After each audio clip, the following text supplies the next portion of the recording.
I'm doing another video on the book Think and Grow Rich. Today, it's insights from Napoleon Hill on the subject of organized planning, which is principle 6 uh, within his 13 principles of success. It's chapter 7 in most versions of the book, chapter 8 in my audio version that I listen to. So this is about the crystallization of desire into action. And it starts out talking about a mastermind group. I am going to only cover a few points because this is the longest chapter in the book. It is over 60 pages long in the original text. It is over an hour and 20 minutes long in the audio version that I listen to. So I'll just cover a few of the points. He talks about the Mastermind Alliance, which is covered in more detail in a later chapter. But the Mastermind is a group of people who all have the same agenda and are working together. And the purpose of the Mastermind in this chapter is that when you create plans, you are presenting them to your mastermind or developing them with your mastermind group. So you work with them at least twice a week, and you want perfect harmony between yourself and every member of the group. He talks about no individual has sufficient experience, education, native ability, and knowledge to ensure the accumulation of a great fortune without the cooperation of other people. So that's what the mastermind is for. You're working with people. This has been used throughout the book. A lot of the people who acquired a lot of money had more intelligent people than them that they were working with. You know, Henry Ford and many of the great businessmen had other people that they could turn to when they needed to know something. That was part of their skill, was how to organize a group. So anyway, persistence is a key, and if your plan doesn't work, you have to be willing to create a new plan. Most of the chapter is given over to talking about planning the sale of services. So this is less applicable perhaps to some of the details are less applicable to running a business, although you still have to find clients or customers, of course. But a lot of the details have to do with methods for applying for a job. But I will just say there are some categories of information in here. For example, they talk about two types of people. There are followers and leaders. It's funny, I just posted a question about which there's a group I'm in that's all about this book, and I just posted the question: are you a follower or a leader? It's getting huge amounts of comments. But anyway, I always post about something that is from the chapter that I'm studying currently. But anyway, so one of the categories of information he has here is the major attributes of leadership. There are 11 different characteristics that a good leader needs to have. I'll just read them real quick. Unwavering courage, self-control, a keen sense of justice, definiteness of decision, definiteness of plans, the habit of doing more than paid for, a pleasing personality, sympathy and understanding, mastery of detail, willingness to assume full responsibility, and cooperation. Then he goes into two forms of leadership: leadership by consent of and with the sympathy of the followers, or leadership by force. Leadership by force tends to result in a downfall.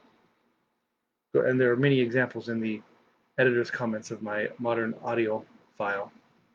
There's a couple in the original one, and then there's a bunch that are added on. Famous dictators, that sort of thing.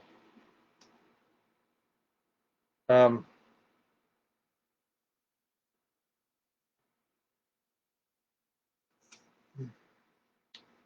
am, oh yeah, sorry, I got a message that distracted me a second. Then it goes on to 10 major causes of failure in leadership. Inability to organize details, unwillingness to render humble service, expectation of pay for what they know instead of what they do with that which they know, fear of competition from followers, lack of imagination, selfishness, intemperance, disloyalty, emphasis of the authority of leadership, and emphasis of title. Those are all causes for failure in leadership. It goes into some fertile fields in which new leadership will be required, different types of industries. I won't get into that. When and how to apply for a position. We have all sorts of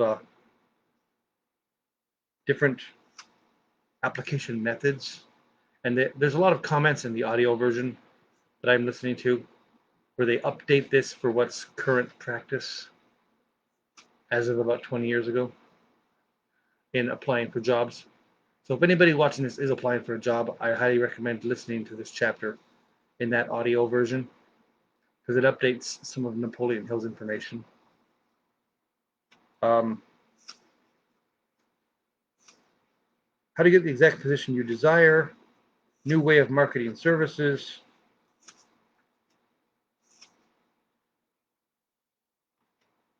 What is your QQS rating? So this is a thing that Napoleon Hill talks about. He says the quality and the quantity of services rendered and the spirit in which it is rendered determine to a large extent the price and the duration of employment. So this is a way of measuring how good are you at your job? How good is your service? The QQS rating. Andrew Carnegie required all of his workers to work in a spirit of harmony. So no matter how good their work was, they had to have that harmonious nature. The capital value of your services. This is an example where he's calculating how much your service would be worth if you valued it the way that the bank values money that they lend out. It's pretty interesting. I won't go into the math involved. A little hard to go into in a video. 30 major causes of failure. And this, I think, is something that a lot of people can benefit from, no matter what you're doing. And it's 30. I'm not going to read all these. But only one of these, he says, is something that is really the only one that may not be easily corrected by any individual, and that is unfavorable hereditary background. So, for example, if you have mental condition that makes it difficult for you to think, really, and that's the only one that is difficult to overcome. The only method in Napoleon Hill's system for overcoming that is through a mastermind group where other people are helping you to bridge that gap. All of the others are things that people can change. And then he has a 31 where you can fill in the blank with something you have that isn't on his list of 30 causes of failure. Then he also talks about an annual inventory. He suggests that people should do an annual inventory with 28 questions you should ask yourself once a year at the end of the year. See how good you have been in marketing your services and performing personal services. He also said earlier in the chapter, if you're starting out and you don't have money or property, marketing your personal services is one of only 2 options that you have for how to start earning money. I don't have it in front of me. I forgot what the other one was, but it's in there. So 28 questions you ask yourself once a year at the end of the year. And then where and how one may find opportunities to accumulate riches. He goes into a lot of this is perhaps dated because he goes into advantages that we have here in the United States as of 1937 when he wrote this, freedoms that we have, items you can have in your meal that you don't have to go and do all the work to produce them. And it goes into a lot of the economic kind of things in the end of this chapter. So that's how the chapter ends, and it is, like I said, it's a long chapter, but I do recommend it. Napoleon Hill in the previous chapter that I did a video for last week, it made it pretty clear that you're supposed to read the entire book all the way through before you start applying any of it. And I don't remember seeing that before that chapter. So I am continuing to do one chapter per week.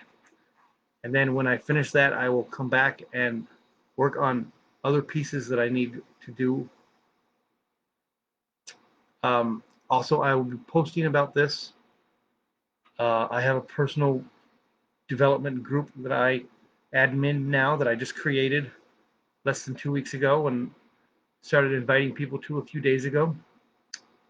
I will be posting quotes. All of my videos will be in there, but I will also be posting content that is unique and only in that group about Think and Grow Rich, about other personal development topics. Like I said, it's completely free to join. You just have to agree to a few rules, and for example, I don't allow any promotion of businesses in that group. It's just for us to share and help each other. The group is called Powerful Dreamers, and my goal is to have, my intention is to have people sharing our dreams and helping each other to reach our dreams and to know our potential, to work together, to be a mastermind, really, like it says in the beginning of this chapter. All right. So tomorrow I'm starting on my study of Principle 7, which is called Decision. This is a shorter chapter. I like that part. Anyway, so comment if you want to participate in a discussion. I would like to hear what people are learning from this book, from my videos so far, or from your own reading of the book. And also reach out to me. I will put a link for the group if you want to join. And also look forward to seeing you on the next video. All right, that's it. I will see everybody next Sunday with another video. Have a good night, day, whatever time it is where you are.